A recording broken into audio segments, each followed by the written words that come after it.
We are live here in 7th block. Alright, so this is a basic review for bonding for your quiz. So first of all, I'm going to pretend you know nothing. Okay? So this is a periodic table. You need to know how to find valence electrons. There is, oops, that doesn't work. See, this is what I do, guys, when I film. So there are 1 valence electron total in this column, 2 in this column. These are weird. This is 3, 4, 5, 6, 7, and 8. Except for helium. What's true about helium? Helium has 2 electrons total, so the only reason it lives in the 8th column is because its energy level is full, and so therefore it lives in that column. If you'll notice when we talk about bonding, we don't even talk about noble gases. The whole reason they don't need to be involved in bonding, either covalent or ionic, is because their energy level is full. They don't need to seek to lose or gain or share electrons. And by the way, the bonding we're going to talk about today is covalent, which is sharing electrons. So, in our basic bonding, you need to understand that hydrogen needs 2 electrons total, and all others need 8. That's a stable octet. Okay? Now, before we go on, you need to understand that there's a term called electronegativity. If you don't remember what electronegativity is, you don't need to watch it for this topic that we're taking a quiz on, but there is a podcast called Periodic Trends. And electronegativity was the pull of the nucleus on the valence electrons. And so look at there, see right here, there's no noble gases. That's because they don't need to play this game. Who's the best darn polar on the periodic table? Fluorine. Fluorine has a value of 4.0, an arbitrary number applied by a scientist who came up with this, okay? And if you look right here, this has got a value of 0.7. Now what's true? And my little ditty for this was lefty loosey, righty tighty. Okay? So the lefter you go, the lower you go, right? Along with this line right here.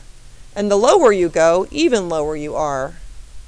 So what would happen if fluorine and cesium got together? Well, fluorine has a super duper pull, and cesium has a lousy pull, right? Because it's very low and very left. So if I ask you to find an electronegativity difference, how do you do that? Well, you look up the values, and I'd have to give them to you, okay, unless you just memorize them for fun. And I take fluorine and cesium. It doesn't matter what order I put them in, but the electronegativity difference between fluorine and cesium is 3.3.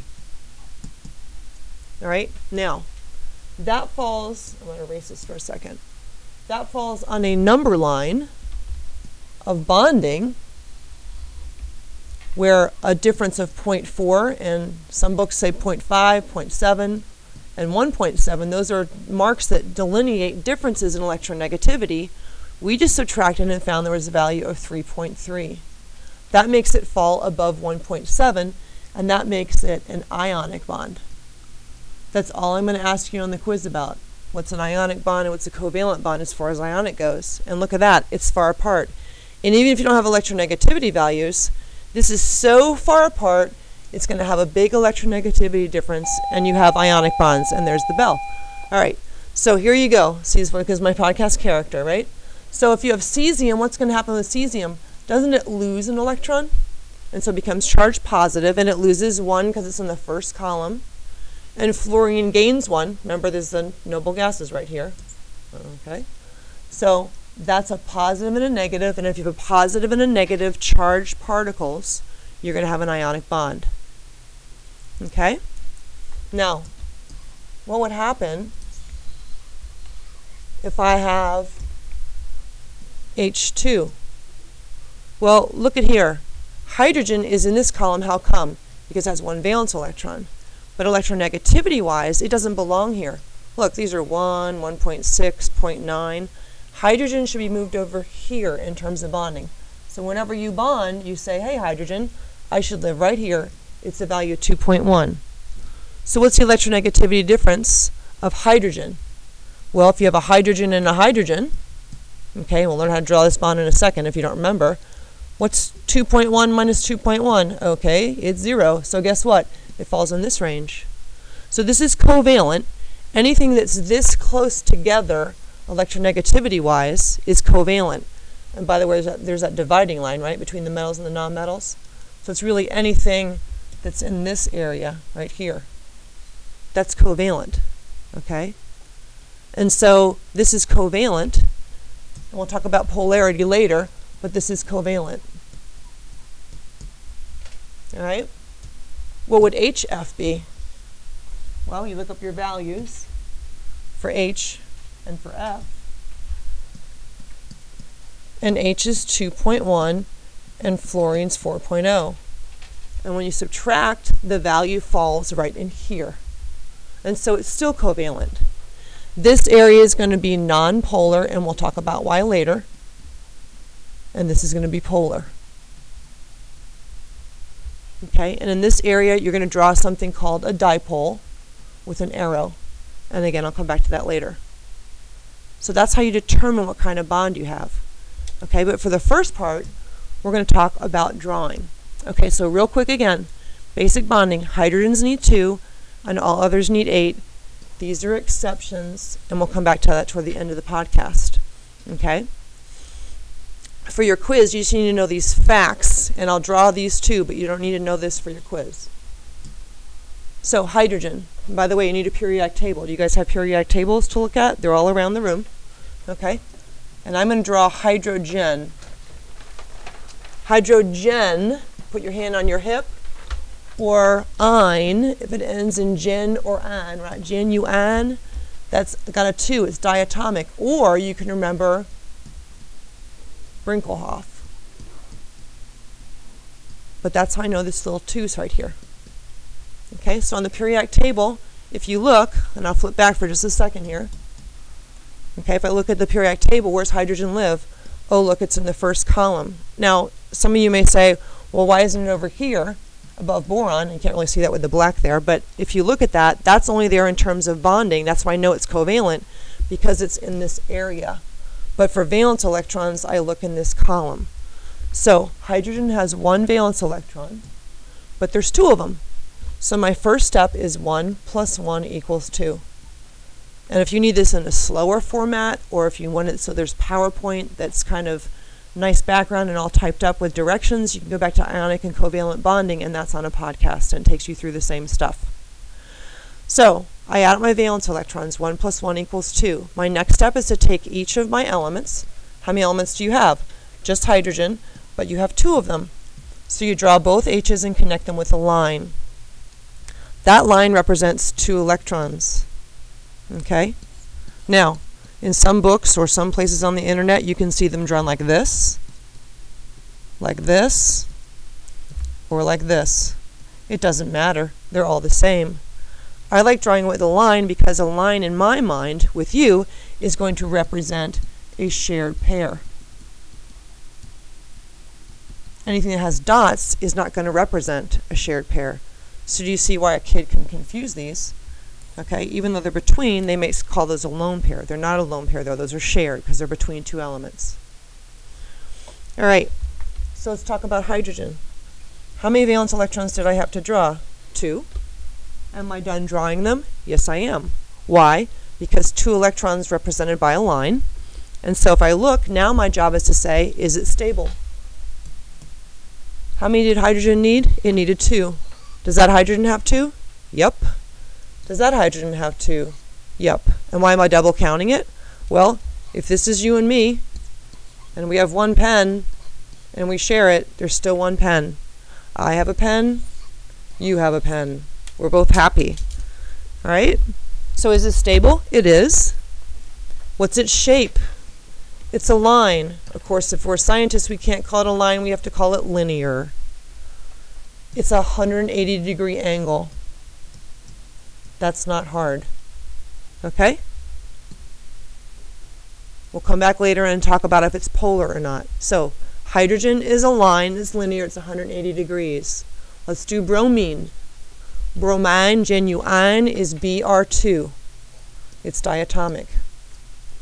You look on your periodic table, and in bromine's column at the top, it's in the 17th column, or 7. So 7 plus 7 equals 14. There are 2 of them. So I'm going to draw Br, line Br. How many electrons does that line represent? You should say 2. 2 electrons equal that line, right? Shortest distance between 2 points is a straight line. So either mentally or physically you can subtract, and I have 12 electrons left to draw. Now, this is a shared pair, remember? And you only share one for starters. Bromine, I'm going to go ahead and put dots around each one. So if I count, I go 2, let me do this in a different color so you can see. 2, 4, 6, 8, 10, 12, 14. Total of 14. I do 12 total dots after I drew that line. I'm done drawing. You put your pen down and ask yourself, is everything fine? Does this bromine have 8? Yes, it does. Does this bromine have 8? Yes, it does. Is it stable? Why? Because each bromine needs to have 8, stable octet. What's its shape in space? It's a straight line. What do we call it in science? Linear. What's the angle? 180 degrees. Okay? All right, moving on. Hydrogen bromide. Oh, look, it doesn't end in "ine." That means it's in a compound. That means you have hydrogen and bromine. Okay, how do you know it's diatomic? Because hydrogen lives on the right-hand side, right, as far as electronegativity goes. So I'm going to go ahead and count up my valence electrons. 1 valence electron for hydrogen, 7 for bromine. Add them up and you have a total of 8. What do you do next? You draw your elements. You draw an H and a Br and you connect them with a line. That line represents 2 electrons. Can I put any more on hydrogen? I cannot, because hydrogen can only have 2. So that means I put 2 more here for a total of 4, 6, 8. I'm done drawing. I put my pen down and ask myself, am I stable? Is this fine and happy? Yes, it is, because bromine has 8. Is this nice and happy? Yes, it is, because it has 2. What's its shape? Oh, look, it's a line. Of course, we don't call it a line, we call it linear. And what's the angle? 180 degrees. Okay? All right, water, H2O. Valence electrons, 1 plus 1 plus 6 equals a total of 8. Now, you would think that we would write it like this.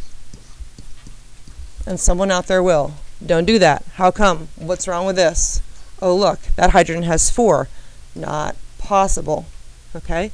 So I'm going to go ahead. I guess I could have just gotten an eraser. I'm going to draw it like this. And this is the Lewis dot structure. It does not show the shape. So I'll show you what the Lewis dot structure looks like first, and then we'll talk about shape.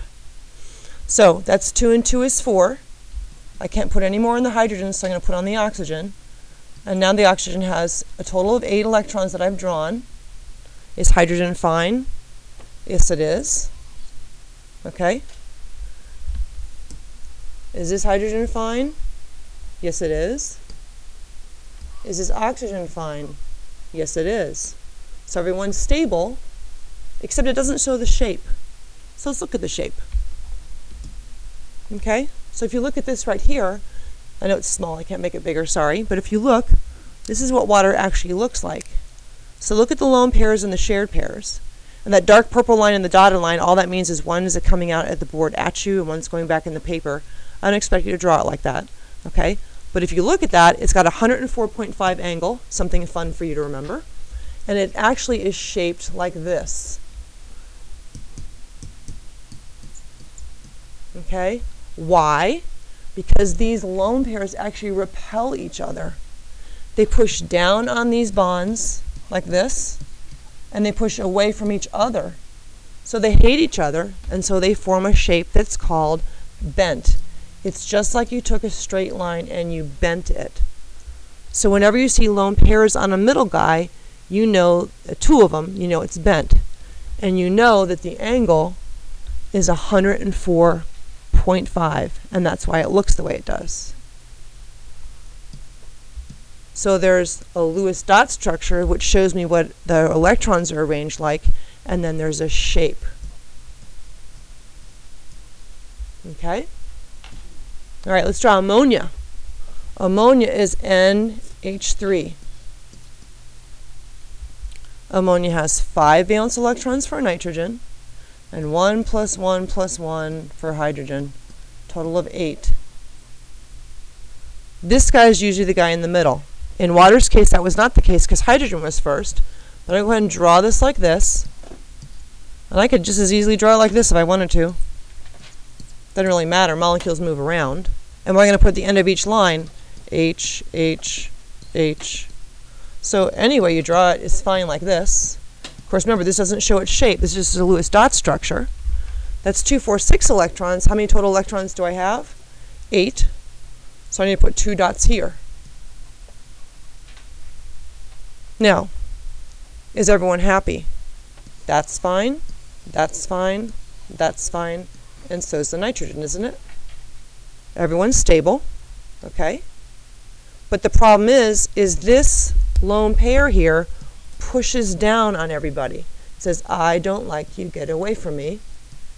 And so the actual shape is shaped like this.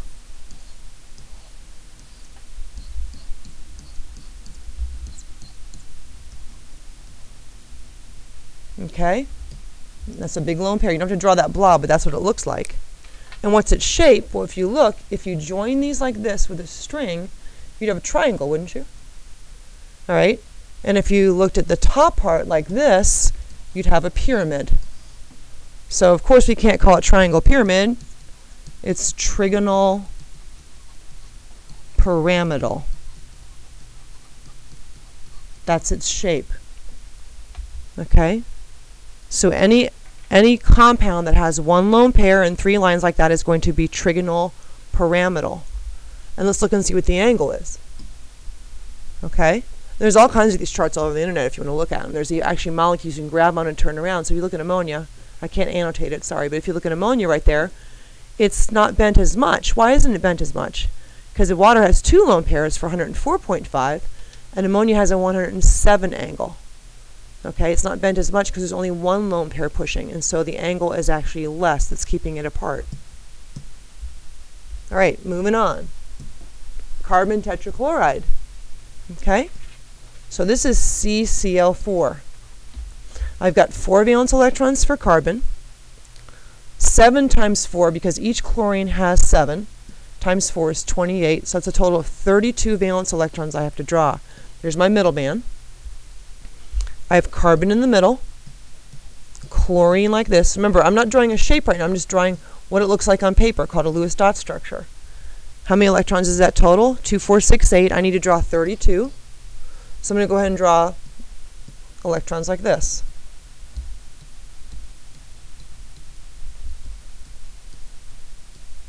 And you can count 2, 4, 6, 8, all the way up to 32. That's 32 electrons.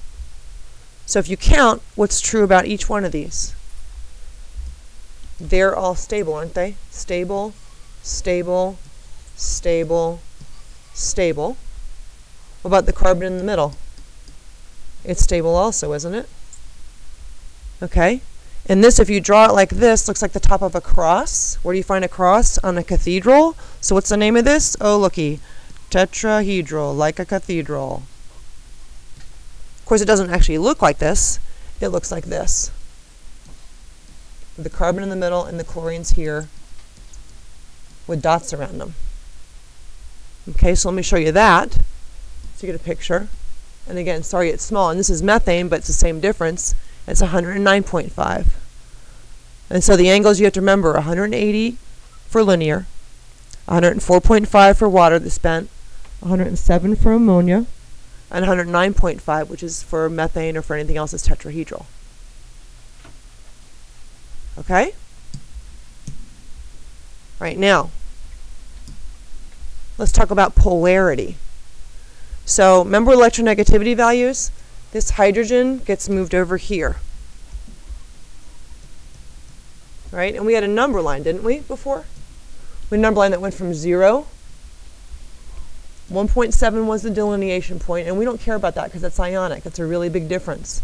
Here is a difference of 0.4. Okay, and remember, some books are 0.5, 0.6, 1.7 could be 2 point something, but the big idea is that these are sharing in this area, and these are ionic over here. So if you remember, This is nonpolar, and this is polar. Okay? And on your periodic table, if you look, I don't expect you to know values, but we're going to look at all these. So you look at your periodic table, and remember that fluorine is the best nonpolar on the periodic table. Hydrogen's got a value of about 2.1. So we're going to go back and look at all the molecules that we just drew so that you know how to do this. And if you notice, if you're about a box apart, you're a difference of 0.5. So what would happen, for instance, while we're looking at these values, if we put hydrogen and fluorine together, because that's one of the molecules we drew, right? Remember that? So here's hydrogen, here's fluorine. Who's further righter? Not a word I know, but I don't care. Fluorine's further righter. So I'm going to go ahead and draw an arrow in that direction because fluorine is pulling on that bond harder. And so that arrow right there is called a dipole. Okay? So I'm going to trust that you have your periodic table handy. We're going to go back and look at these, the ones we just did, so that you're very clear on what we're doing. And we're looking at them in terms of polarity. Okay, and I'm going to go ahead and get rid of all this stuff. So I have H, line H. If you look at H and H, is someone further righter? Nope. They're both the same. So two hydrogens pulling on either side of that rope, there is no polar. And therefore it's non-polar. And you would not draw a dipole. And even if you didn't know the electronegativity value, you would know that they have the same value, and so the difference would be 0. About bromine, I'm not even going to redraw this. If you put two bromines on opposite sides of a rope, a bond, and they're pulling, if you look at bromine, they're going to have the same pull, so guess what? There's no polar. No one's further righter. They're both in the same box. So if it's nonpolar, they are non-polar.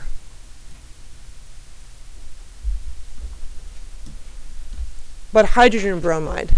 Well, oh, I lied. I said hydrogen fluoride, didn't I, earlier? Okay, well, whatever. Here you go. This is hydrogen bromide. Same difference. Hydrogen and bromine. Is someone, bless you, further righter? Okay? Bromine's further righter. So I'm going to draw an arrow in bromine's direction. I'm going to put a plus on this side. That plus means that hydrogen's a little more positive. Makes sense? If this is a rope and bromine's got a bigger tug on it in this direction, this end's going to be partly positive. So we symbolize that with a baby delta. That delta means partially. Okay, or you can call it sparsely. Partially positive and partially negative. So I would label this partly positive and partly negative. And I do not need to put this plus at the end if I don't want to. Okay? I just show you that because if you do this on your periodic table, you say who's pulling harder? Bromine. Draw an arrow in that direction. And then to help you remember partly positive and partly negative, you can put a plus at this end, and this part becomes partly positive, and this end becomes partly negative. And remember, there were lone pairs on here too, right? Okay? All right, let's look at water. Water is instantly going to be polar, and this is why. You have to ask yourself, is there a middle guy? There was no middle guy on these other ones, right? Look. No middle person. Two people on the same side of a rope. Two people, same side of a rope. Two different people, same side of a rope. No middleman. Here there's a middleman. Does that middleman or middlewoman have two or have any lone pairs on it? It does, doesn't it? So the minute you have lone pairs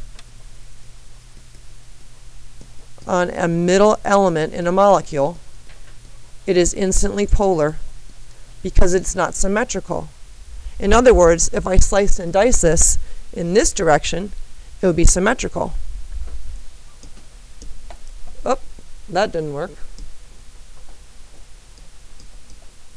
Okay, I'll just redraw it.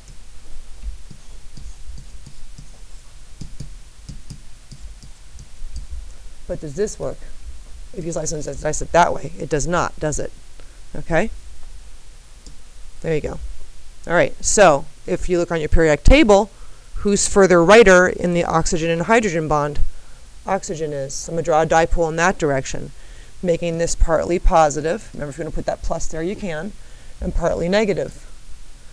What about this side? Oxygen tugs harder on that because it's got a larger electronegativity value. It's further righter than hydrogen. So that makes this partly positive and partly negative. That's going to become very important when we talk about intermolecular forces. Okay, that's another podcast. All right. And by the way, isn't this super duper negative up here anyway because I've got these big old lone pairs, right? So if you talk about this,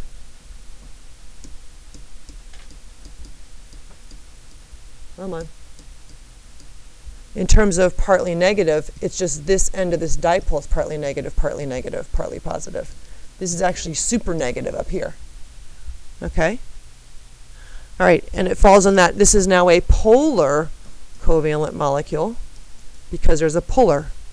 And this one was also polar covalent because there's a polar. Versus this, which had no polar. So it's nonpolar. Okay? All right, what about ammonia? Almost said pneumonia.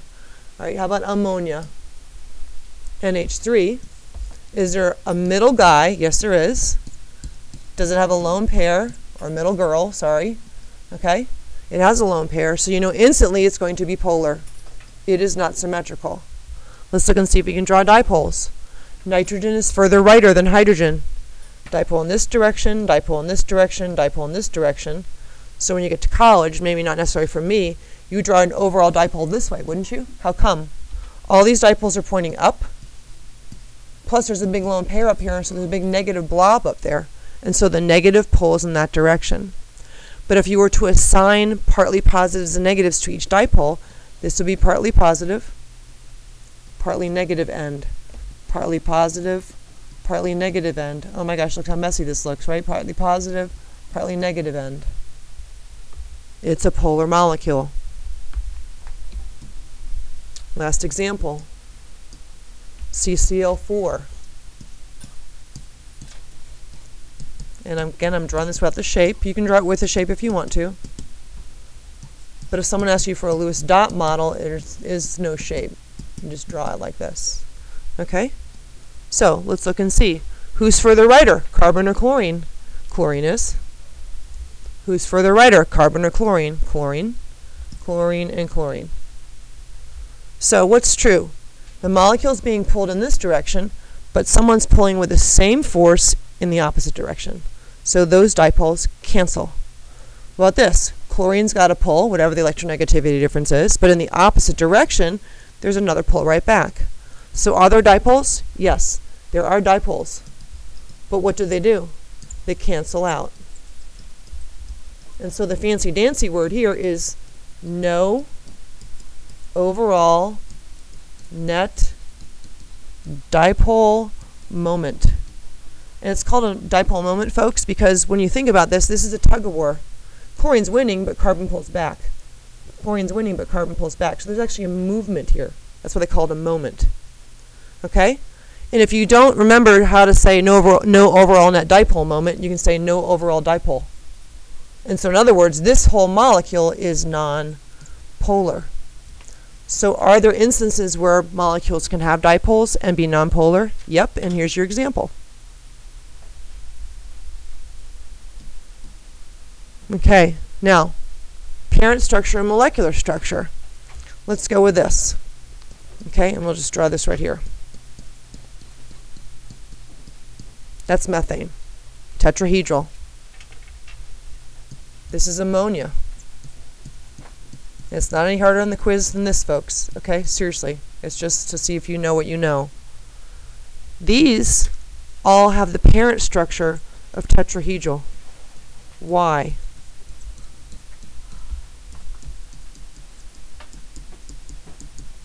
If you look at tetrahedral, how many bonds does tetrahedral have? 4. 1, 2, 3, 4. So the parent structure for this is tetrahedral.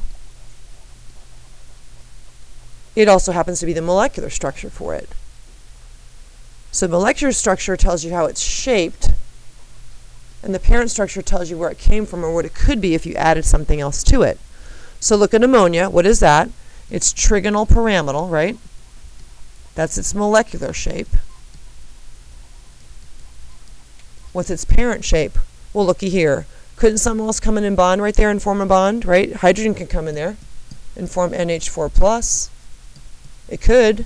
And so therefore the parent structure is tetrahedral because it has the possibility to have 4 bonds. Okay? No, I don't want to do that. There you go. Okay. What about water? Water's shape is bent. That's its molecular structure, what it's shaped like. It has the potential to have 1, 2, 3, 4 bonds, so its parent structure is also tetrahedral. What about HCl? HCl has the potential to have 1, 2, 3, 4 bonds, so its parent structure is also tetrahedral, but what's its shape? Its shape is a straight line, so it's linear. All right, so basic bonding. Hydrogen needs 2, all others need 8. Beryllium and boron are different. They're the bad boys. If you look on your periodic table, beryllium lives in column 2, and boron lives in column 3. So beryllium can do this, and only does this. So BeH2 would look like this compound right here. If you add up beryllium, it only has 2 electrons. Each hydrogen has 1. That's a total of 4. And I would draw it just like you see on the board here. And normally you'd say, hey, that breaks the rules. But guess what? It's a bad boy. It lives in the second column, and so it only needs 2 lines. Okay? What about boron? By the way, what's its shape? Linear. And what's its angle? 180. Right? Okay? Now, what about boron? Boron lives in the third column, and so it can have 3 total bonds. It breaks the rules also. So this is what boron looks like. Boron trihydride. Move this out of the way here so you don't get confused by that. Are there any lone pairs on that middle guy? Oh, I should have left the other one up here too. These both are middle guys, aren't there? Middle girls, middle guys. Look at this. Who's in the middle? Beryllium. Any lone pairs? Nope. So it's nonpolar. What about boron trihydride over here? Is there a middle person? Yes, there is. Are there lone pairs on them? No. Are the 3 same elements on it? Yes. So guess what? This is nonpolar. No one's pulling hard on it. The angle on this is 120 degrees. Because if you could put a circle and split it into 3 separate areas, you'd have 120 degrees as being far apart. This is 180. So you need to know, hydrogen needs 2, all others need 8. Know how to draw all this stuff I just drew in this podcast. You need to know that the exceptions here with beryllium and boron. And the only thing you know for this quiz, okay, after spring break we'll take a different quiz, is that phosphorus and beyond can break the octet rule. It can have more than 8. That's all you need to know for next time. All right? Now, the only other thing you need to know is your sigma and pi bonds. So to do that, we need to be able to draw oxygen, nitrogen, and carbon dioxide. So if you can draw these and the other examples I drew in this podcast, you're golden for this quiz. Okay? So how do we do this? Oxygen has a total of 6 plus 6 because there's 2 of them. Nitrogen has 5 plus 5. Where am I getting these numbers from? These are valence electrons. This has 4 plus 6 plus 6, total of 16, total of 10, total of 12. Okay, so let's go ahead and draw oxygen. OO, right? So I'm going to put, that's 2, that's 4, 6, 8, 10, 12. I'm done drawing.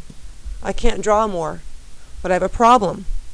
This oxygen here is nice and happy. It has 8 electrons. This oxygen here is not, it only has 6. And the biggest mistake is to draw more. Can you draw more? Oh no, you only have 12. How many would there be if I drew 2 more? 14. So I cannot do that. So what I need to do now is rearrange. So I like to be like Robin Hood and make one rich and one poor. And so you be like Robin Hood and take from the rich and give to the poor. So I'm going to take these electrons, instead of being a lone pair, this oxygen is being really nice to the other oxygen and say, hey, you know what? I'm going to share. So all you do is move it down there. Okay? And now you have what's called a double bond. Double bonds take energy to make, so you just don't go slapping them all over the place. Is this stable now? Yes, it is. How come? Because now this oxygen has 8, and this oxygen always had 8, and all you did was move the electrons. However, you need to draw it like this. And the reason why is because these are lone pairs. They repel. They take up space. This does not work. They repel too much. So you actually need to move them far apart like this. Looks like a crazy dog bone, doesn't it? Funny bow tie. Okay? 2 oxygens on either side of a rope. Is it polar or nonpolar? They're sharing very happily. So it is a nonpolar molecule. All right? What about, oh, okay. What about nitrogen? Sorry about that. Nitrogen. Nitrogen, nitrogen. That had 10, right? 5 plus 5 was 10. 2 is in the middle. 4, 6, 8. So I make that one stable. 10. I got a problem. This nitrogen on the right-hand side is not happy. So what do? You be like Robin Hood and take one pair and move them. Okay, make a double bond. All right, better, but it's still not good enough. So I'm going to be like Robin Hood and take another pair, doesn't matter which pair you take, and move them. And I have what's called a triple bond. Except I shouldn't draw these electrons up here, right? Because they're repelling too much. To make them stay far apart, I'm going to go ahead and put these electrons at the end. Okay. Polar or not? I say nonpolar because you have 2 nitrogens on either side of a rope. No one's pulling harder. Oops. Sorry. And so it's nonpolar. So these both are nonpolar. What about CO2? Last example to draw. Okay, that was 4 plus 6 plus 6. 16 total. Carbon in the middle. Line, line, O. Oh, now I have a middle guy, don't I? Middle woman. So I need to sit here and think, is it going to be polar or not? Well, I've got 2 and 2 is 4, 6, 8, 10, and you can put them anywhere, 12, 14, 16. And some of you are going to need to fool around with them, but this tends to work better for most kids. And I look at that and say, okay, I need to make carbon stable. Let's move some stuff. So I'm going to take electrons from this one and move it, making double bonds on both sides. Now everyone's happy. How many electrons total do I have? 2, 4, 6, 8, 10, 12, 14, 16. The carbon's happy. It has 8 total electrons. The oxygen's happy. It has 8 total electrons. The oxygen's happy. It has 8 total electrons. What kind of shape is that? Well, are there any electrons on the middle person, that carbon? Nope. And so therefore it is a line. It's 180 degrees. And if you look at who's pulling harder, oxygen's pulling harder. But looky, oxygen's pulling on the opposite side right back. So there are dipoles, but overall there's no net dipole moment. Okay? And I really should have drawn these lone pairs like this. Okay? Now, this is on a slide called sigma and pi bonds because I want to show you what sigma and pi bonds are. This is a sigma bond right here. A single bond is a sigma bond, okay? Which is a funny little sigma like that. And this is pi. So pi and sigma. Sigma almost sounds like single, doesn't it? So the first line in any bond is always a sigma bond. Sigma bond, sigma bond, sigma bond, sigma bond. Anything after that is called a pi bond. Pi bond. Pi pi. Pi pi. So how many total sigma bonds are in this one? 1 sigma, 1 pi. 1 sigma, 2 pi. 2 sigma, because you count both of these, and 2 pi. It's that simple. Don't make it harder. Okay? Last thing. Hybridization. Easy.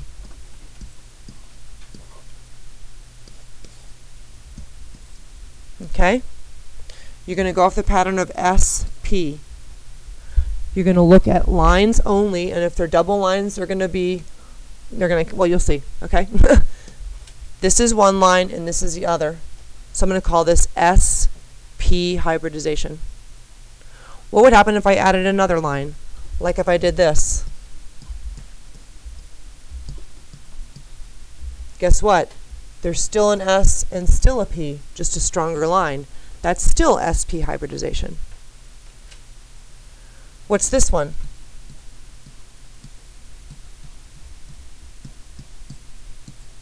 Count with me. S, P1, P2. So I can call the other ones SP or SP1, but this one right here is called SP2. S, P1, P2. This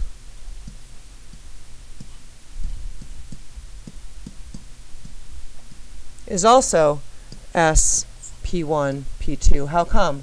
S, P1, and look at that. That lone pair, there's a potential to have a bond. So we're going to call it SP2.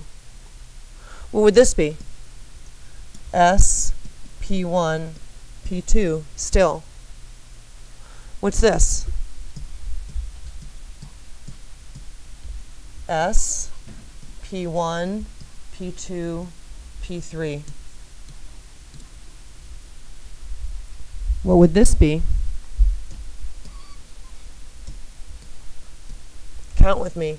S, P1, P2, P3. Okay? And I'm not going to go over 8 because I told you I wouldn't go over 8 on this quiz.